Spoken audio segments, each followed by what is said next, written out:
All right. I think we're live. Hello, everyone. So this presentation draws connections between climate change, the environment, and English education.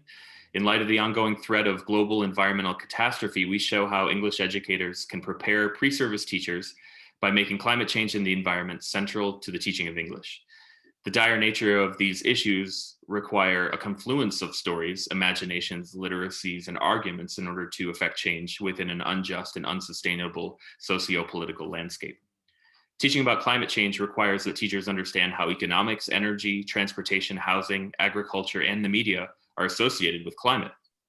However, given that many teachers lack knowledge about climate change, there's a need to prepare pre-service teachers using an interdisciplinary approach that combines STEM and the humanities, helping them to go beyond simply focusing on scientific knowledge to also consider the values and moral aspects of addressing climate change. The four speakers hail from four colleges and universities across the Midwest, and today we will present how we've been working interdisciplinarily to address climate change and the environment. This session is sponsored by the ELATE Commission on Climate Change and the Environment in English Education, or C3E3. For more information, you can find us on Facebook and Twitter, or you can email me or Rich, who's joining us today as a discussant as well. So we're going to begin with some introductions, and I'm going to bring some slides up to share. All right. Can you all see that? Is that good? Okay. Yep. All right. So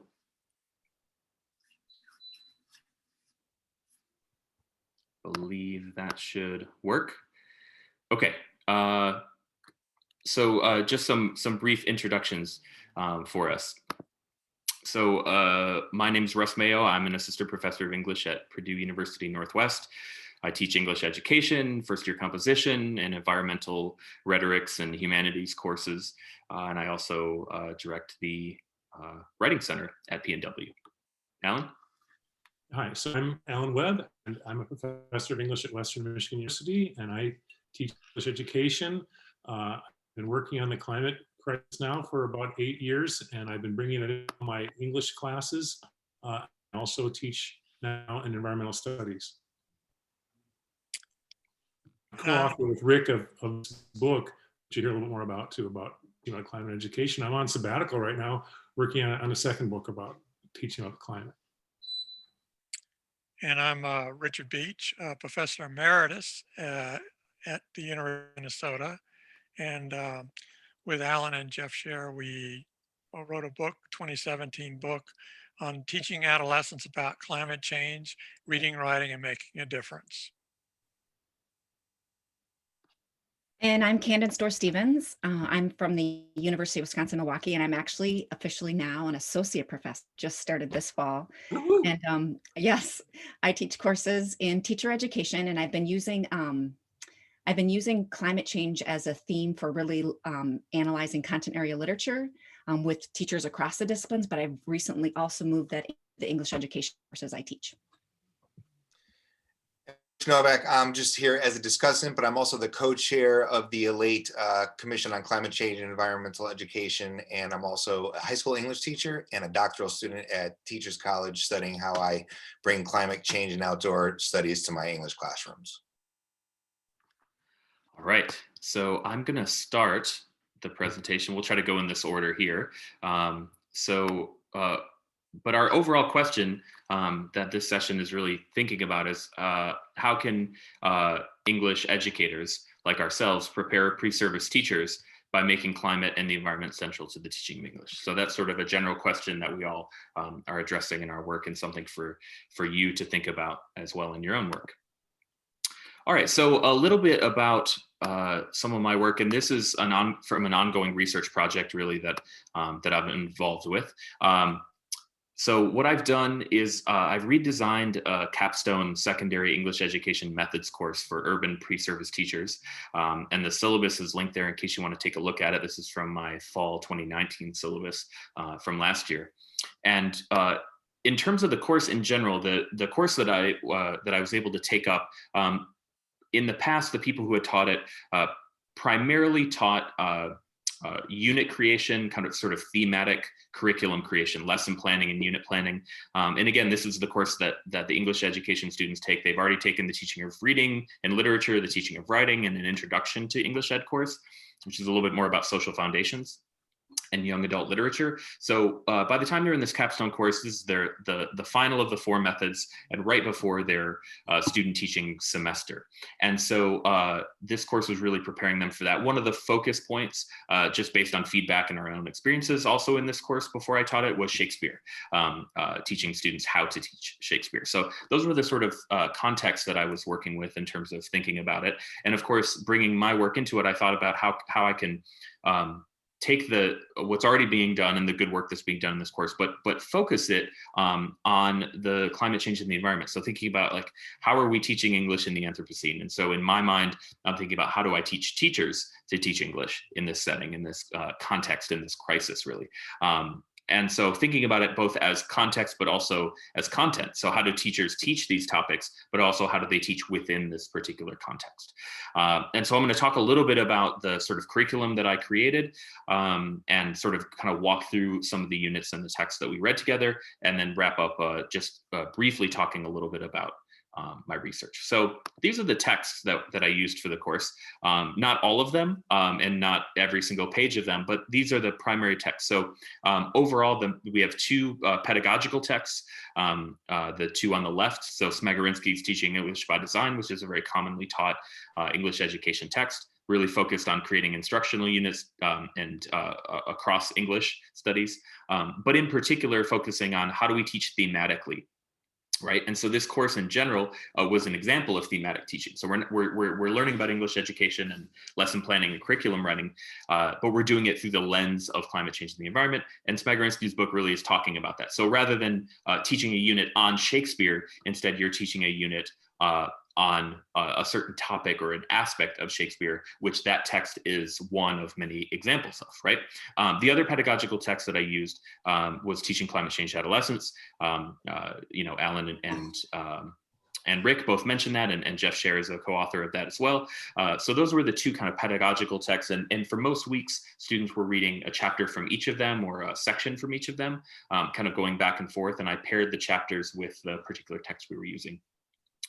The other 2 texts on the right, Coming of Age at the End of Nature and Parable of the Sower, were the sort of the fiction and nonfiction literature that we read for the course. So Coming of Age at the End of Nature is a book that is edited by Dunlap and Cohen, and it features essays, nonfiction writing, kind of personal memoir style writing from a dozen or so people who are in their, young people in their 20s, teenagers, college age students, high school students even.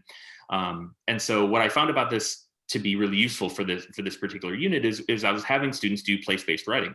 And so I wanted to have some good exemplars for them to use, and exemplars that spoke to them in the current moment, thinking about how do we address living on a changed planet, which is what the text focuses on. So all of the essays in there they're not the sort of romantic, kind of white guys lost in a forest approach that a lot of nature writing takes. In fact, there's some very aware pushing back on that particular approach. But at the same time, it is place-based writing and it is environmental writing, and it brings up the challenges, and the sort of bearing witness to what's lost through environmental destruction and climate change, but also thinking about what young people can do and how do we relate into this world as young people, a world that we didn't create in a situation that we didn't create. And yet in the last 30 years, we know that there have been, more emissions which are contributing to global warming than there were in the previous human history. So a lot of this is coming very recently and in the lifetimes of our students. And so this kind of writing reflects that. So students were doing place-based writing, reading these, and then thinking about how could we teach this with students, and thinking about, as urban pre-service teachers, how do you teach these questions in an urban or even a suburban setting? And how does that change what it means to do nature writing, quote unquote, or place-based writing? And after that, and of course, obviously thinking about how the Common Core really heavily emphasizes nonfiction within the English classroom. And so a lot of these students probably had not been taught as much nonfiction writing or reading in their own English classrooms, and yet they're going to be expected to be doing some of that coming up. In terms of the novel, we read Parable of the Sower by Octavia Butler, which is a fantastic sort of speculative fiction look at really there are a lot of parallel themes. She wrote it in the 90s. So there's a lot of what was happening in the 90s going on in the novel, but it's set in Southern California with some travel up the Pacific Northwest coast. Wildfires are raging. There's an inept government that talks about making America great again. Like literally, these are the things that are set within the book. So there's so much prescient knowledge and interesting questions about what do we do in light of this. And the protagonist, African-American girl, teenager, is sort of set out to create a religion and to create a sort of a utopian community based around values. But primarily, the goal of it is to come to terms with the fact that God is change. This is sort of the central tenet of her religion. God is change. And so clearly it fits in with climate change in that really God is the world around us, and what changes we have to adapt to. We can't fix or stop those changes happening. We have to adapt. We have to become resilient, and we have to connect with other people in order to do those things. So a really fascinating book. It's a gripping tale. It's certainly only for upper level students. It wouldn't be something you would want to teach to middle school students because of the sort of frank descriptions of the violent world in which they live. But it's a great book, and the students really, really enjoyed it. Some of them had actually been reading it in another literature class previously, but most of them had never heard of it or never read it before. So it was good to include that. In terms of Shakespeare, I had students pick a Shakespearean text. So they could pick anything that they hadn't read before, hadn't really studied before. And I'll come back to that in a second. So these are the units again. So the first one, we focused on place-based writing and used the essays from the text that I showed you, Coming of Age at the End of Nature. The second unit was about teaching Clive Fine novels. We created a collective class unit plan around Parable of the Sower. So this is sort of a way of a modeling unit planning. And so as a whole class, we read the book, and as a whole class, we discussed how we might teach it. And we had students in small groups kind of break it up in each plan about a week of that. And then unit 3 was, again, teaching Shakespeare. The approach that I took was thinking about, I did a brief kind of mini lessons on eco-criticism, and also on the idea of presentism, which is about teaching Shakespeare not as a historical writer and as historical text, which is how most people teach it in English, but especially in high schools. But the college level, the concept of presentism, what does Shakespeare tell us about the world in which we live today? And how do these texts relate to our modern lives and our modern understandings of the world? Specifically, how does he talk about nature? How does he talk about women or gender and sexuality? How does he talk about race? How does he talk about things that we also talk about and engage with as well? How does he talk about power, right?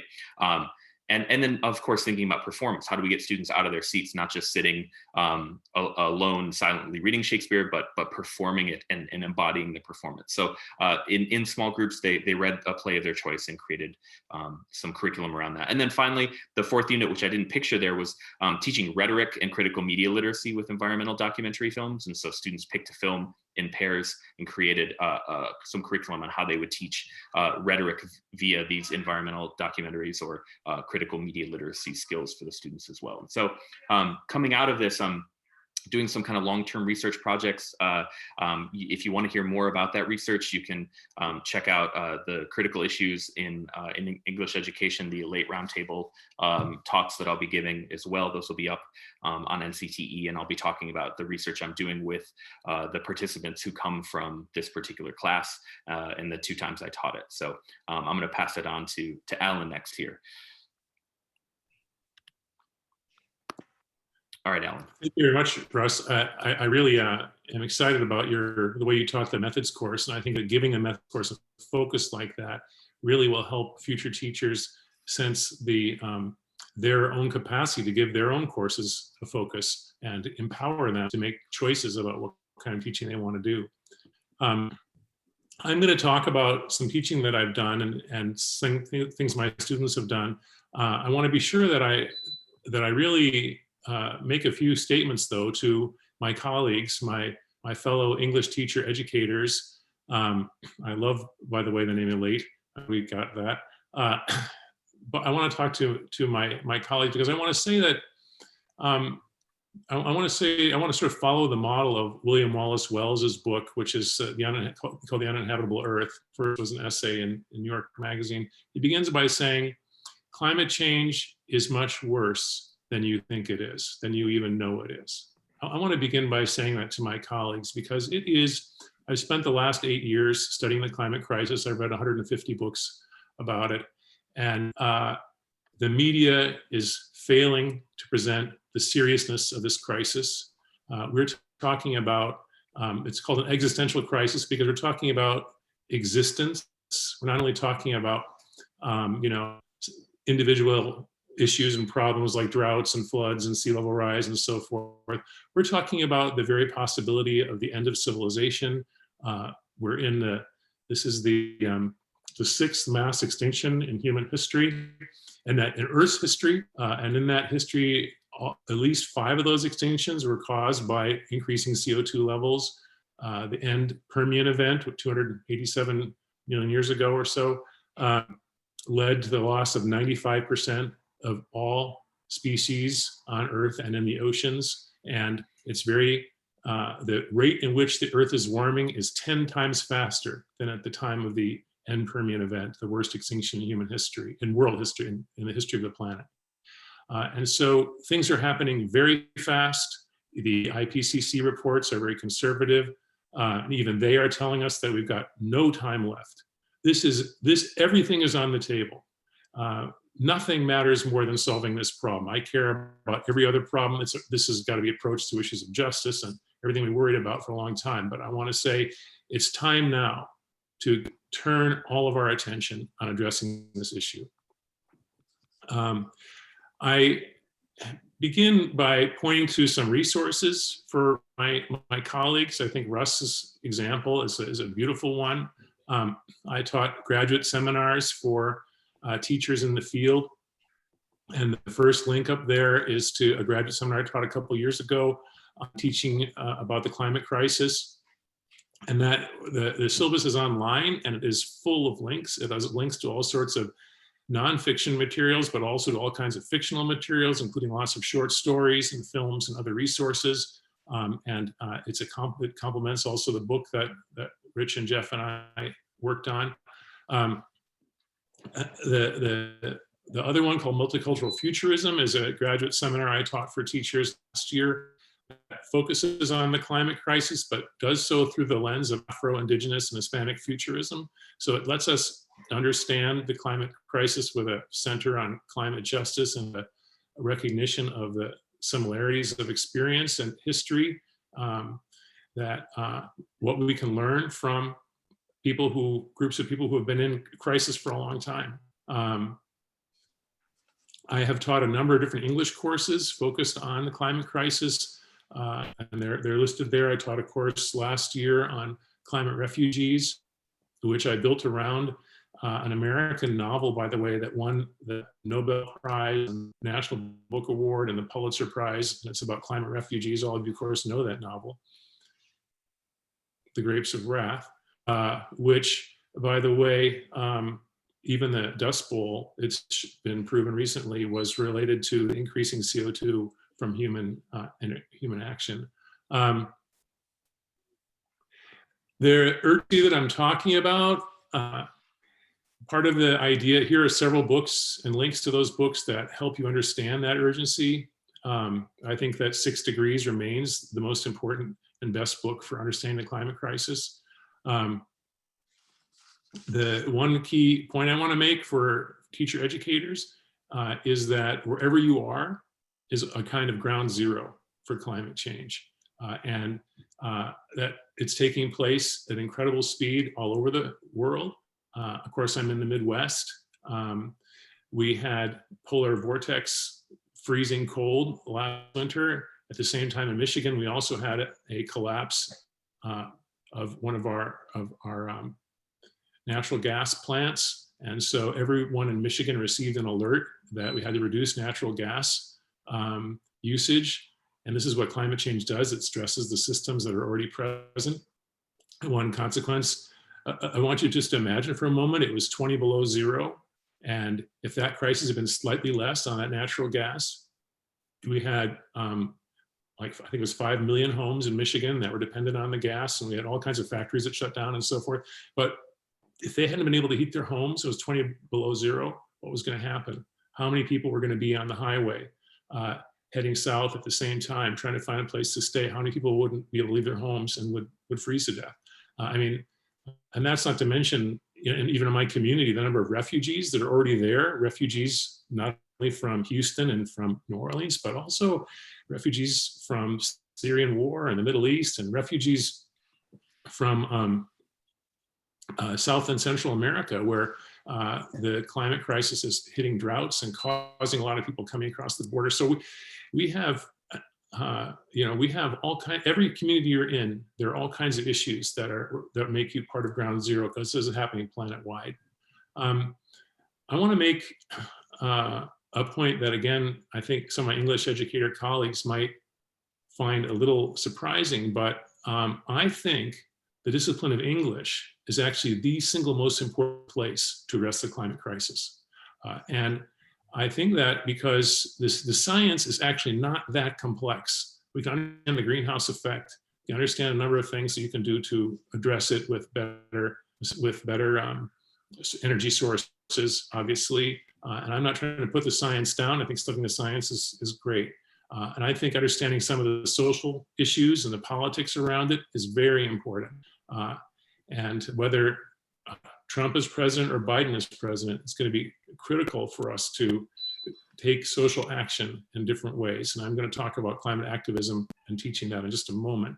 But I want to say that English, on the other hand, can let us, it's a discipline in which for a long time we've been envisioning futures. We've been thinking about what kinds of utopias and dystopias can help us understand the present. We can take a look at the future and talk about that future and what possibilities might happen. This is not something that's done in other disciplines, and yet this is absolutely central to being able to envision and imagine what climate change can do and the importance of taking action on it, and also the possibilities we can imagine for if we do take action. So the use of the imagination is central to maybe it's the most important thing to understanding the climate crisis. Another thing that we're very good at in English, that we spent a long time doing, is focusing on hearing the voices of others, hearing the voices of people different from ourselves. And one of the crucial things we've got to do at this moment is start to hear the voices of people who are suffering the effects of the climate crisis. Climate refugees, obviously, but many other groups. We have to start understanding issues of inequality and who suffers first, who caused this climate problem, and who is suffering first from it. What about the fact that the current generation, as Russ has explained, has really lived through the time in which more than half of all of the CO2 has been put into the atmosphere, and yet it's the next generation that's going to suffer most. These questions of justice, these questions of ethical decision-making, these are central to our discipline, and they're not central in other disciplines in the same way.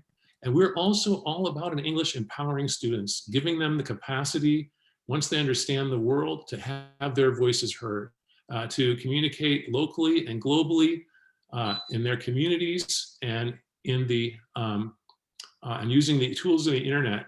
So the capacity to write and present material and use images and all the things we do in English make our courses, I think, the most important, or one of the most important areas for addressing the climate crisis. It needs to be addressed everywhere, but I'm all for interdisciplinarity, but I want us to see how English has a special capacity to address this problem. And I'd like to flip for just a moment to the next slide I have up there. And I want to say that for me, what's going on here is not only acquainting students with the severity, the urgency of this crisis, but also helping them see how they can action. And those two things must go together. If we merely make them feel overwhelmed, then we're not going to help them cope with what they're addressing. We have to understand that, in fact, we can make a very serious difference. We can't turn it back. I mean, a student asked me once, Dr. Webb, how long until how long until we can get the Earth back to the way it was before? It's not going back. There's no way back. And I'm talking about, millions of years, the CO2 in the air is going to have impact. So, but we can make a significant difference and hopefully keep, we won't be able to make the Paris targets, but we can hopefully try to keep below 3 degrees, 4 degrees, maybe the end of civilization. We've warned more than one already. My students have done a lot of things. You can see those things up there, among them joining, global climate strikes, being part of climate marches, presenting their writing in a public format, setting up things at our institution, putting together, organizing events around refugees, showing documentaries. Having them write the manifesto was a very nice piece, because what that did was it helped them decide what they mattered most, what they wanted to say, what they cared about, and helped them write in a public voice about the crisis and what to do about it. These are things that my English students did, and these are also things that my English education students did. And I look forward to communicating with anyone interested in this crisis and helping us fix it. So thanks for letting me speak a little bit, and colleagues, I appreciate your being here for this presentation. All right, so I think Rick is next.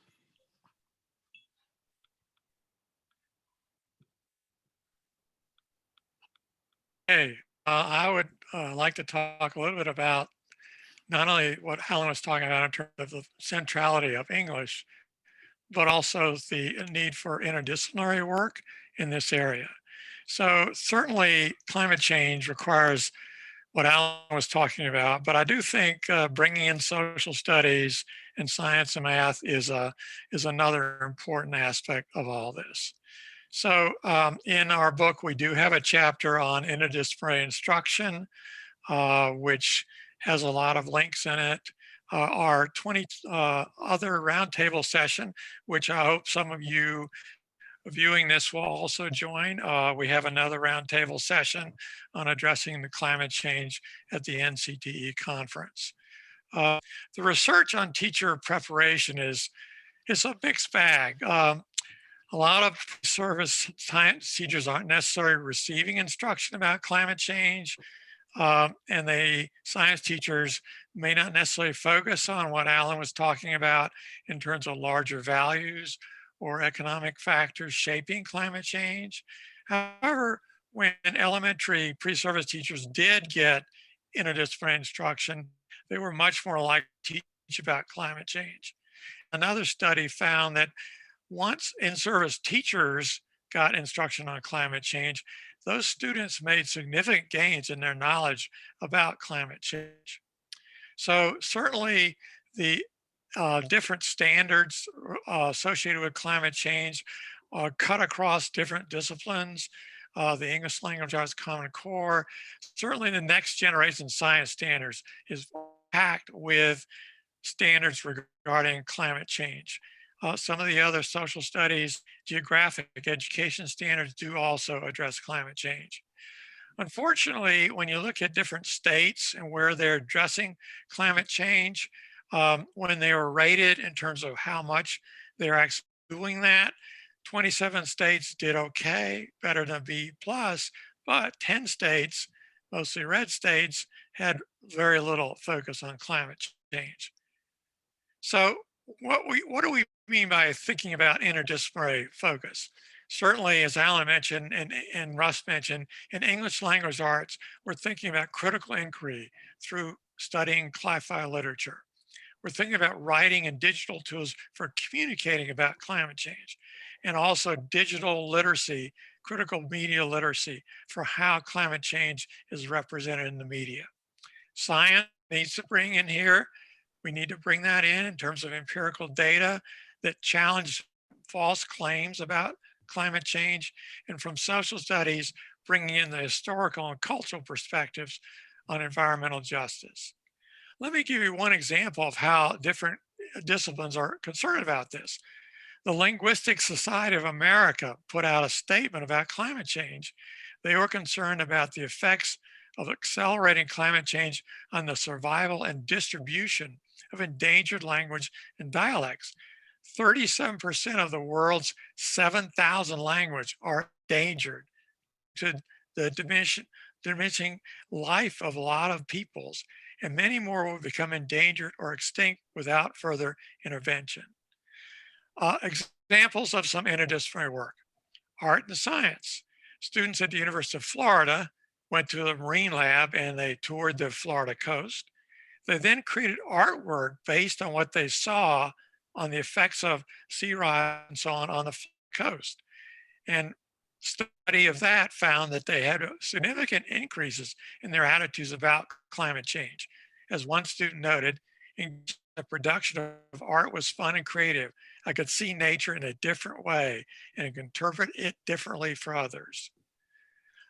We did a series of studies. There were studies reported in the Site Journal. And one of those studies looked at the University of Arizona, students going to a science lab. It's a sort of virtual lab, and they did a virtual field trip. And based on that virtual field trip, they created digital stories based on what they saw in this virtual world. And these digital stories were very engaging. In another study, students, pre-service teacher students, studied how different digital texts represent climate change. And what they found was the pre-student teachers still need instruction in critical media literacy to critique the way science is often presented in the media. So, for example, they would go on the NASA website and look at how the NASA website presented certain information. And when they went to that site, they found that often there are little problems with it, but on the other hand, they could engage with critique. Another study that we included in that SU had to do with pre-service teachers critically responding to digital text. And this was studied at Indiana University. So students across different disciplines studied climate change. And there were some interesting tensions here. So for example, in pair one, with John and Todd, the science student was very alarmed, whereas the another student, Todd, was very dismissive. So out of these tensions, though, however, the students worked through these tensions and they thought about how they'd best critique climate change in their pre-service courses. What would a transdisciplinary curriculum look like? I would argue that it involves reimagining systems. These are the energy systems, economic systems, transportation systems, agricultural systems, which is huge, and political systems. So for example, looking at the economic system and how economic systems affect environmental justice. So we look at neighborhoods where there are pollution plants down the street, and we look at how that affects people living in those environments. And how do we think about alternatives? This also involves thinking about transforming the whole consumer capitalist system that Naomi Klein talks about. So this would involve problem-solving learning.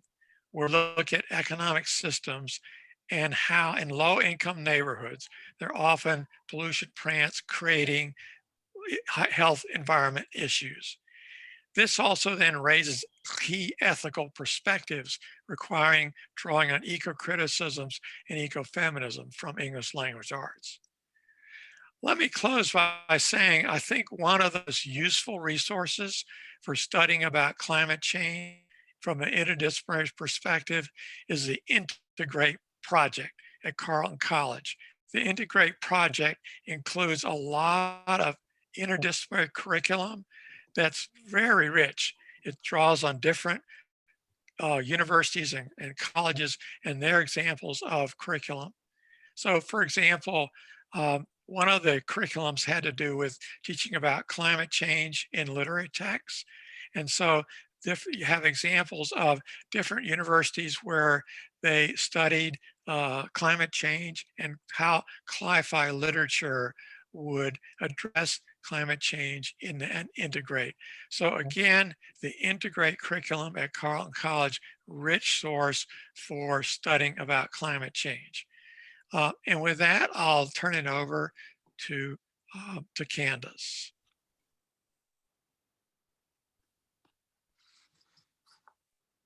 Hi there. I don't think I can, there we go. I think my presentation is a very good follow-up to both Alan and Rick's presentations, in that I'm really looking at English as this space for, let me try to get the button here. There we go. Looking at English language arts as this space. What is this space? And what can it do during this time? So really, I'm exploring the ideas of young adult literature, sometimes called, that focuses on climate change, sometimes called cli-fi, and then also the intersection of that with multimodal response. So digital media response in particular. So if we think about what Alan was saying about how English is space where we really open up and we challenge and expand the social imagination, and that we also proliferate all these different voices and much more critical voices and diverse voices that challenge like a single narrative.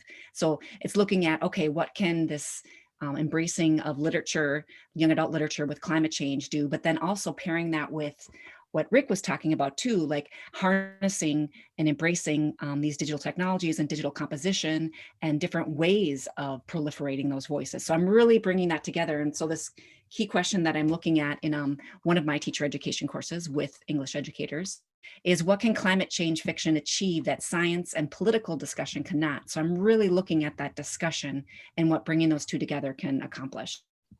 So this is some of the literature that I'm building this on, some of the underpinnings. I'm not going to go through all of this now, but because we are in an on-demand presentation, you can pause and go into this in more depth, and also review my reference in the end. But really, I'm just looking at young adult literature, specifically cli-fi literature, and how it's been discussed as raising awareness and also empathy. Then I'm also looking at how digital composition has been shown to promote different social positionings, so that can tap into maybe different social imaginaries. And then that idea also too of multimodal response, digital composition response, opening up different ways for civic engagement. So it's those three kind of pillars that are informing this question in my example of it. So just to give you a little context of the course that I did this with, this was a teacher education course with English education students. It was one of their first courses in the education program. Previous to this course, most of them have been really working on a degree in English, an undergraduate degree in English. And so it's one of their first courses that they're thinking about themselves as teachers and thinking about writing and teaching literature. So haven't had a lot of methods courses at this point. So within this course, the course focuses on digital writing and the writing process and web-based platforms. But within that course, we had one unit that was focusing on multimodal response to adult literature and how young adult literature can be used with multimodal response for civic engagement. And so the four main tasks of this unit were, first of all, to choose a young adult novel or nonfiction text that had to do with climate change. Then after reading the novel, we had small group discussions discussing the book, kind of like literature circles, except they were kind of book talking a variety of different books. Then there was a multimodal response to a book. And then the course ended with a large multimodal composition project, a digital composition project. And so it was an option for them to further extend their focus on climate change with that multimodal project. Not everybody did that, but some definitely did. So first of all, I just wanted to share, these were some of the books that students chose to read. You'll notice there's both fiction and nonfiction, and this was all geared toward young adults. These stories were geared towards young adults. I book talked and provided several books that they could choose from, but they were also welcomed to choose off the list. And these were some of the books that were chosen. I thought it was So Dry, which was featured this summer in a book Study was a popular book. But also I really wanted to introduce the genre of solar punk, which is kind of an extension of steampunk in that it's really looking at climate change, but it's really focusing on renewable energy solutions to climate change. So it has a different approach than some of the dystopia themes that are in a lot of the other climate change, cli-fi, young adult literature. And then of course, there are some nonfiction texts as well. So everybody picked their books and were started reading. And then this course happened last spring, then COVID hit, and that very much changed our course. Everything starting in March pivoted to online instruction. And so that change was not very hard for our class because we were focusing quite a bit on online platforms anyway, but it did change quite a bit what our discussions could be about these texts. We had intended to have them in class, in person, and then even talk quite a bit about our multimodal composition process, but all of that was moved online. So that's one of the things that kind of has impacted this, but has also, I think, brought out different angles too when we think about the different voices that can come out and the different social imaginaries that can be inspired. So for that second task, after they read the book, we did have the discussion groups, and we just had them via Flipgrid. So they did a book talk on their book, and then they in small groups, they went and discussed and responded to others, listened to their book talk and responded to them. And there were really a lot of interesting themes that came up in these discussions.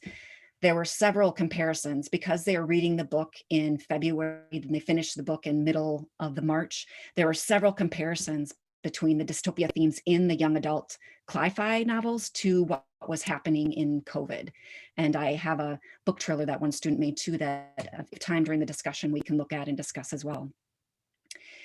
Also, there was a lot of discussion in the book groups about how the choice of book and topic really opened up a lot of space and ownership with the topic in a way that if they had been assigned a group text, they may have felt more resistant to it.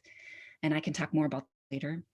Then also there were students that talked about how the sci-fi elements and the dystopia elements created a distance, actually talk about some of these topics more freely in a way that was less charged, less politically charged than if you were reading perhaps a straightforward nonfiction text that was talking about the effects of climate change.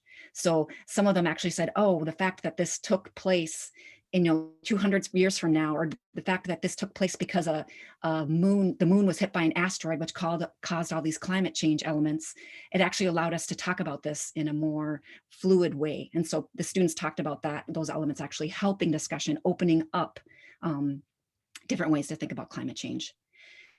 And then the third task was after they discussed these books and after reading them and discussed them with their peers, they created a multimodal response of some sort that was published online on their individual blogs. And they had their choice of genre and their choice of topic and their choice of platform. So I really gave them a lot of choice. And so of the genres that they chose, 5 students chose to create infographics, 3 chose to create videos, 3 students created interactive timelines or maps about their topics, and then 3 created digital posters or collages. And unfortunately, a third of my students a third of the students in the course did not actually complete this assignment because I had a large number of students that just kind of dropped off in attendance with the COVID and everything going on. I had students that got sick. I had students that had family members get sick. So, but of those that were able to participate, a lot of the content in these multimodal responses, these online responses, were very much informative, very much for the purpose of kind of raising awareness and creating more knowledge about the topic. They weren't necessarily taking on a stance or an opinion as much. However, in the fourth task, before I get to that, in the fourth task, they definitely did take more of a position. But I did want to highlight one of the students that read Dry for his multimodal response made a book trailer for the book Dry. And in this book trailer, he takes a lot of video footage and news coverage that was happening at the time for COVID. And it's really interesting in how he writes about his book trailer and how he compares the book of Dry, and it talks about all the social institutions crumbling and different things like that. He very much compares that to things that are happening now. And so there's kind of a circling back and forth between looking at what is happening now that gives greater urgency and gravity to these ideas that are brought up in the book, but then also circling back to, ooh, what do we do with this, and how do we, look at other institutions that are happening right now. So if there is interest, we can come back and watch this short trailer if you want. But really, the main point I wanted to feature is how what was happening with COVID-19 and the shutdowns in our area were very much influencing their reading of the book, and also the kind of processing of the importance of the book. And then for the multimodal projects that finished the course, for that project, the students definitely took on more of a critical stance, and that was not required of the assignment. They could make a multimodal composition, a digital composition about anything they wanted, any topic, any platform. I was really basing that in the literature on writing, which is when you're taking on a new type of writing, to let writers write about what they know. I did not want to assign them a topic, did not want to assign them a genre. They really could do whatever they want, because digital writing was a new realm for them. But in that, many of the students created very much rhetorical pieces that were taking on a stance on an issue and arguing for the stance on the issue. Now, of the projects that were completed, 6 of them actually continued to focus on climate change. And then all of the topics focused on some social issue and going into that. In fact, many of them focused on COVID. Many of them focused on the protests that were starting to emerge in May. There were a lot of protests that were happening here in Milwaukee related to a lot of things going on with the government response to COVID. So there were lots of protests that were already bubbling up before everything with George Floyd. And so there's a lot of civic engagement that was coming through the multimodal composition that was happening. So it's really interesting how maybe seeing what was happening in some of the young adult fiction then paired with the multimodal composition actually allowed them to maybe try out these different voices and think about a social imagination in different ways through different issues. So I have here just some of the key themes that came up in some of their final projects. But some of my, I guess, key takeaways that I will take into my future teaching of this course, and perhaps any others that would want to bring this intersection into their own teaching, I think it's really important to honor choice, and choice on multiple levels. Choice in the selection of the text to read. I mean, reading a group text, I think, is important. Those large group class texts are important and they have their purpose, but I think there is something that allows students to relate and create a relationship with a book when they're allowed to do that, choose the text.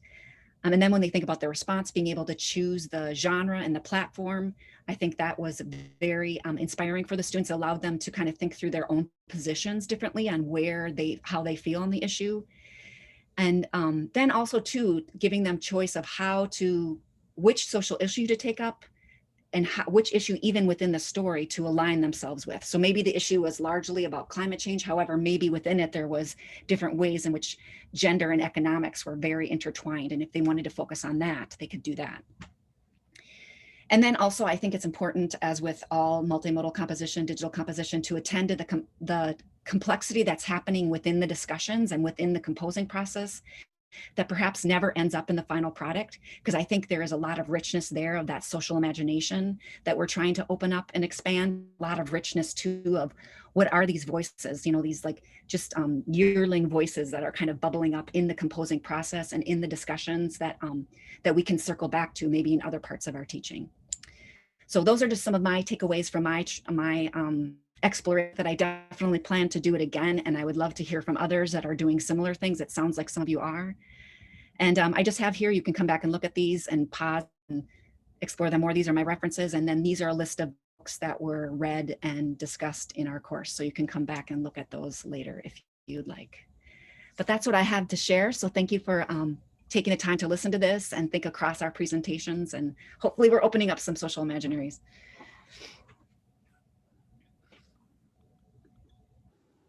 Thank you. All right. Well, I guess we could throw it to Rich first, if you've got if you want to kind of start us off, and we could just kind of crosstalk moving forward. Yeah, sure. Thanks. Candace, I think that I think that ordering was fantastic, Yeah. And I think that one of some kind of through lines I'm seeing is the use of sci-fi and literature in ways that open up eco-critical imaginations, different perspectives.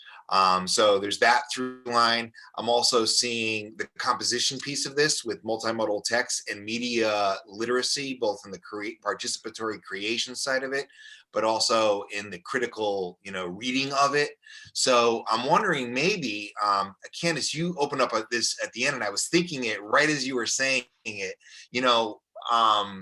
COVID, we're opening up this new, area to think about climate problems, environmental problems. And it sounds like your students went right there, but I think it's just a natural place to bring teacher educators to get them thinking about how we could get our classrooms more involved in the real world. So I'm wondering, Candace, do you think maybe we could both show that video of yours, and then maybe all of us open up to a discussion of, how is what you bring to this discussion relevant to these discussions of COVID, and maybe make those connections between what you're doing in COVID. Does that make sense? Sounds good to me. A video would just be great too, right? I mean, instead of a talking head. Yeah. I think just make sure that actually. All right, so here we are with the teaser. The student called it the dry teaser, but it was a book trailer. And just to give you a little bit of background on the student, he had done quite a bit with making music, done music production, and doing some work with that on his computer. So this was some of his first work actually playing with video and bringing moving images into that. And so there's a little bit of play here as well. And in addition to this, he wrote quite a bit about his process, and I can share some more of that after, but here we go. World's first major city to run out of water.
So he shared with me where he got all of his footage and some of the things he was doing, but I guess I'm curious to hear kind of some of your thoughts. I saw the novel, I saw that Costco scene, right? I mean, that Costco, yep. It's so great that it reverberates, and it's so timely that what was going on with COVID was so similar with, it wasn't water, it was toilet paper, but still, And the toilet paper footage was from COVID. Right. And I remember exactly when that was going on in COVID, saying, oh my God, and then knowing that we were going to be part of the commission talking about that, Mm-hmm. And then, go ahead. I think we have to recognize that we're in an apocalyptic time. And it's not just even a pre-apocalyptic time. It's an apocalyptic time, and that our students feel that, our whole world feels that. This pandemic is making it clear a couple of things. One, it's making clear that we are all connected as all human beings on Earth, and this idea of building walls and sort of separating yourself from somebody else. We've got to work together. We've got to recognize our common survival depends upon collaboration. It depends upon working with people internationally and globally, which is obviously against the thread that we've been seeing in our own country. But I think that is a centrally important piece. And also we have to the COVID crisis is teaching what an emergency is. Emergency means we need to stop doing what we've been doing. We need to change our behavior, and not just one or two of us. It has to happen globally. It has to happen national initiatives. It has to be legal. There are legal dimensions to it. But I think this COVID crisis can teach us a lot about the real apocalyptic crisis. I have to say that the COVID crisis is very serious. Friends of mine, family members have died from it. I've had it. It's horrible. I totally get that. But the scale of the COVID crisis is nothing compared to the scale of the climate crisis. The urgency of what is going to be happening and the scale of what's happening already. The number of people, more people are dying right now from the climate crisis than from the COVID crisis. And we're just getting started. It's just the wildfires, the flooding, the storms. This is just the very beginning. And so this is going to be the lives of our students. We need to be thinking about in terms of our responsibility as preparing teachers to work with this generation. And we've got these stellar examples from Greta Thunberg to many other young people who are taking action and who have, I think, offer the greatest hope. They cut across all social levels. They cut across all political backgrounds. They cut across all national backgrounds. And if we as teachers can help inspire young people to be connected to each other, to help the rest of the planet see this crisis, help the old people see this crisis, I think that's one of the most important jobs that can possibly be done right now. And speaking of water, or the topic of water, back to systems thinking, agriculture is a huge factor. You have a massive increase in population, but with lack of water, you're going to have a massive reduction in agricultural production. So right now, farmers are totally rethinking how they're going to farm with less water. So they're engaged in all kinds of interesting things of experimenting with different crops, planting in different ways, and so on. But with a reduction of water, you're going to have a reduction, there's some saying, by 1/3 of all food available. That's going to lead to massive problems with just simply lack of food. It's also going to lead to migration issues where people can't farm in certain parts of the world. And so zillions of people moving from one part to the other. So the New York Times had this incredible series about issues of migration. For example, movement from Central America into North America, the Syrian war, massive movements out of the Philippines were flooding. So I think thinking about bigger systems and how they're impacting the climate change issues, water, sea rise, global warming, and so on, that's something that people need to be grappling with. And I think the video just sort of shows that, the immediate thing, but then we also need to think about the global, larger factors at play here. And I would say, thinking about how this connects specifically for us as English teachers and as, scholars of English and English education, on the list of Cli-Fi books that Candace had on the screen for us at the end, one of the novels listed was by a book by Kim Stanley Robinson called New York 2140, which is a huge book, but it's a fabulous undertaking in imagining the virtual flooding of all of Manhattan. But what if you listen to what Kim talks about in terms of fiction and literature today, he says that that we are living in science fiction times. Right. And that, the majority of what's taught in schools tends to be, quote unquote, realistic fiction, and that sci-fi is considered to be sort of a sub-genre, a lesser genre than the realistic stories. But living in the world today, the world of COVID, the world of climate change, the realistic fiction is science fiction, right? And so thinking about a book like Dry, that's about as realistic as you can get. And that's why that video really resonates with us. I think it should give us pause and cause us to think differently about how we envision what a literature curriculum is, and why we would teach certain books over others, those decisions we make. And if we're not teaching sci-fi or Cli-Fi books, we should consider ourselves, what are we reducing them for in our curriculum, and if we are teaching them, we should think about the ways in which we can connect them, just like you did with current events and current situations. And furthermore, I think too, Kim Stanley Robinson's book and Parable of the Sower and many of the books that we mentioned today are not just dystopian, bleak, sort of Walking Dead stories. They're also talking about building future worlds. And Alan, you talked about this in your presentation and in your courses on futurism too, and thinking about livable and resilient futures. Climate change is not a problem to solve; it's a problem to adapt to. And literature can help us to imagine the ways in which we can adapt, especially given the situation that we've mentioned, flooding and farming and shortages of water. We need to figure out real quickly how, as human beings, we're going to adapt to that. And I'm not sure that we as a country or as even smaller communities have quite figured out what to do. But literature, I think, is one step to help us get there. Well, and I just like to jump into that with Dry. The book trailer focuses very much on like the human reaction and the human desire for survival.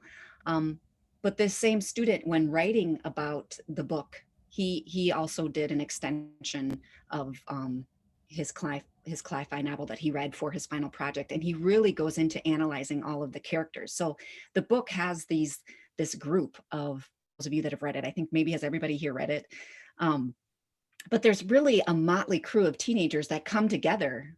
You know, you have the prepper, the kind of social outcast, you have maybe the cheerleader, you have the athlete, and then you have, and then you have the emo, you have all these like different like stereotypes that like would never interact normally, but that have to like rely on each other to actually survive and get through this time. So there's that. And he kind of goes in and does an analysis of all these characters and how each represents different economic and political positions and different ways that this could be solved. And so there is so much more that can be discussed. Yes, there's the reality aspect of it, but then there is this imagining, this creating of future worlds, of future systems. You're talking about the systems approach, Rick. And the Kim Stanley Robinson book, for example, New York 2140, that very much is, yes, it's dark and it's dystopic, but yet it is also very much hopeful about what humans are capable of. So here you have the flooded New York City, Manhattan, but yet they are creating new water systems, and they are creating all their, I'm not going to get spoilers away, but it isn't just about like, ooh, let's wait for the zombies to come out, but it is like, how do we create a new world? And then how can that vision of creating that new world be done now in this time when we are living in the science fiction right now? I think that one thing not to forget too as a genre is a short story. And there are a lot of short stories with very important climate themes, and the syllabi that you can link from my course syllabus that are online and so forth will take you to those very stories, the available for free. And so forth. And I think those are something that can fit into a curriculum pretty easily and pretty quickly. And then you can keep, my experience has been, I try something, I learn from it, and then I keep developing it. And it's not like I have a whole vision of everything I can do all at once, but instead I walk toward that. And I think that's where the invitation that I think that we're perhaps all making to our colleagues as we're thinking about how to prepare teachers to work with the 21st century realities that they and their students are going to be facing. And if we fail to do that, then we failed at our primary task. Alan? I think the high school, being a high school teacher, I find that there's a lot more students writing about these supernatural natural writing when I take them outside, when I do things like that. So I think it's important that these pre-service teachers know we could learn from what, and we as pre-service educators too could know what kind of gets people going. And I think that there is that supernatural speculative fiction, that imaginative is really powerful to this. And we should also head in that direction of inquiry. Why is that? What's going on there culturally? And things like the IPCC report are themselves a version of climate fiction, right? They're imagining a world in which these things are happening. The Wallace Wells book you talked about, like these are all cli-fi in a way, right? They're just cli-fi that's informed by the data rather than informed by narrative writing. But they do tell a story, and it is pretty grim. But it's not something that we can ignore. Unlike some people's approach to COVID, if we ignore it, it is not going to go away. It's actually going to get worse. And we're just seeing it on this like little mini case study here of COVID, the ways in which inaction, fostering ignorance through, bad faith arguments and rejections of scientific data just put everyone at risk, right? This isn't something that that could be solved through individual solutions, right? This is global and systemic. Wes, that point about the IPCC report being a kind of climate fiction is really a good one. And one of the things that we can have students do is take a look at some of these quote unquote nonfiction texts and start to talk about how do they imagine the social implications of what's happening, the questions of social justice and so forth.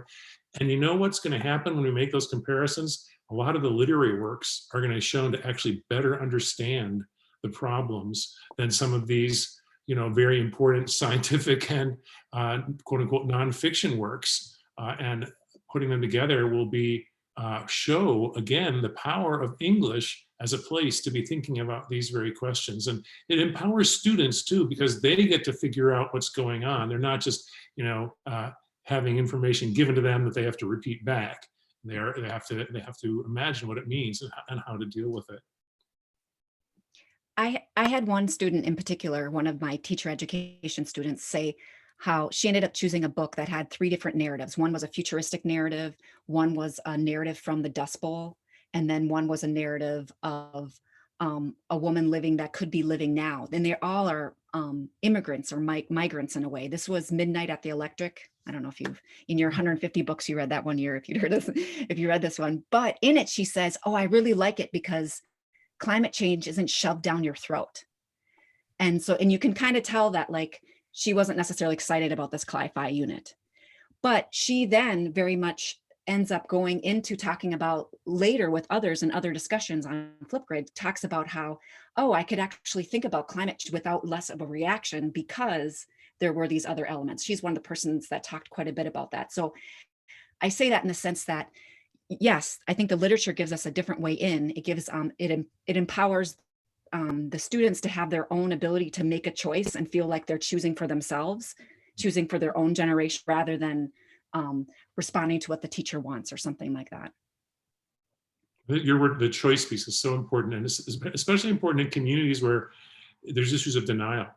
I mean, I always ask my students, how many of you know somebody or have a family member who denies the climate crisis is happening or there's human cause? And everybody raises their hand, at least in the Midwest, my classes. But one of the things that question does is it turns us into recognizing, well, we know that there's people like that.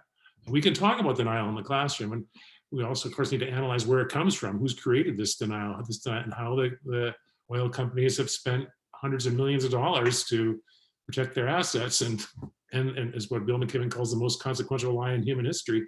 But I think that students that kind of choice to explore topics that they care about and dimensions of the problem that they can research and bring back to the class, or the choices about the literary works, that goes a very long distance to overcoming these issues of denial and the thing about the difficulties of dealing with it. And I have to say that the denial is deep. Denial is not just the oil companies, or the American Petroleum Institute or the Republican Party. It is those people, but it's also us. It's also when we're going to go, how do we live our lives? How do we live our normal responsibilities? How do we teach our discipline that's got certain things we're required to teach? When we're talking about the end of human civilization in front of us, not far away, unless we act in the next 5 years or 10 years at the latest, what is denial?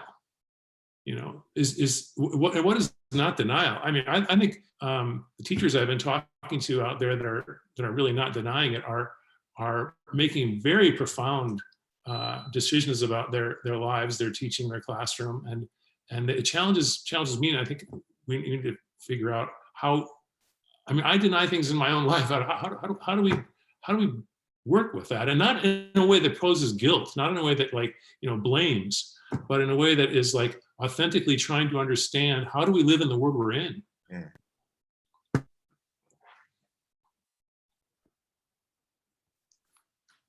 Perfect. I think that's a great place to sort of wrap things up. I wanted to mention a couple of things. So Rich and I are co-chairs of the ELATE Commission on Climate Change and and the Environment in English Education. We have a meeting that's coming up after NCTE, so it's on Thursday, December 3rd from 6 to 8 p.m. So we'll be sending out an announcement, but if that's something you'd be interested in joining us and talking more about these conversations and the ongoing work, please join us for that. There are also some other sessions going on. I mentioned that I'm involved in another ELATE session where I'll be talking a little bit about my research. So you can look that up. That'll be available as a video here as well. Alan and Rick, do you want to talk about your the roundtables on climate change? So we have a roundtable session that will be virtual, which you can view. There's some 15, 20 presenters talking about all the topics we were addressing today, and that will be available on the NCTE website. So if you want more specific stuff, even one of the areas has to do with environmental justice and interdisciplinary teaching. Another area has to do with literature, teaching about climate change. Another area has to do with composition and teaching about climate change. So please do also look for that other session. Point your students to it and future teachers, because there will be a lot of teachers that will be talking about what they're currently doing. Great. Any last comments or thoughts or questions for us? Join the ELATE, join this commission. Yes, we do need more. We need more voices. Please join. And find a friend who may be interested and bring them with you as well. All right. It's so good to see you all. Thanks, everybody. Thanks.